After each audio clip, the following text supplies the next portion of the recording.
EU ने e commerce के import को, अनसेफ इंपोर्ट को दरअसल टारगेट किया है और इस टारगेट पर सबसे पहले सामने आई हैं टेमू और शीन जैसी कंपनियां। इनको जो ईयू का कंज्यूमर प्रोटेक्शन लॉ है इसके तहत दोषी पाया गया है। आरोप यह है कि ये अनसेफ और लो कॉस्ट के प्रोडक्ट को भेज रहे हैं।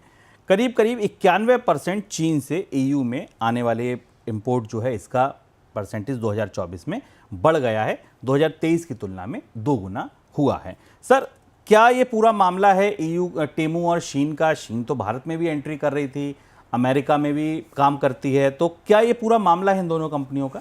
इस खबर में भी काफ़ी दिलचस्पी होगी भारत के लोगों की, क्योंकि जैसा शुभम ने आपसे कहा कि रिलायंस के साथ शीन भारतीय बाजार में आई है। शीन सस्ता फैशन ब्रांड है जो कि कपड़े बेचती है। हुआ ये कि ईयू की जो कंज्यूमर प्रोटेक्शन एजेंसी है, जो उपभोक्ता संरक्षण एजेंसी है, उसने टेमू एक मार्केट प्लेस है और शीन फैशन ब्रांड है, इनके कामकाज की, इनके कारोबार की और इनके सामानों की पड़ताल की ईयू के बाज़ारों में, और ये पाया गया कि एक किस्म की डंपिंग कर रहे हैं टेमू और शीन यूरोपियन यूनियन के बाज़ारों में, जिसका असर वहाँ के कारोबारों पर भी पड़ रहा है, वहाँ के उत्पादकों पर भी पड़ रहा है, और ये उत्पाद क्वालिटी में भी डेंजरस हैं, इनकी क्वालिटी भी अच्छी नहीं है। और इसलिए ये पहली बड़ी कार्रवाई है यूरोपियन यूनियन की तरफ से चाइना के 2 ब्रांड्स के ऊपर, टेमू और शीन के ऊपर, जिन पर सख्ती की गई है और ये कहा गया है कि इनके सामान अब बाज़ार में नहीं आएंगे।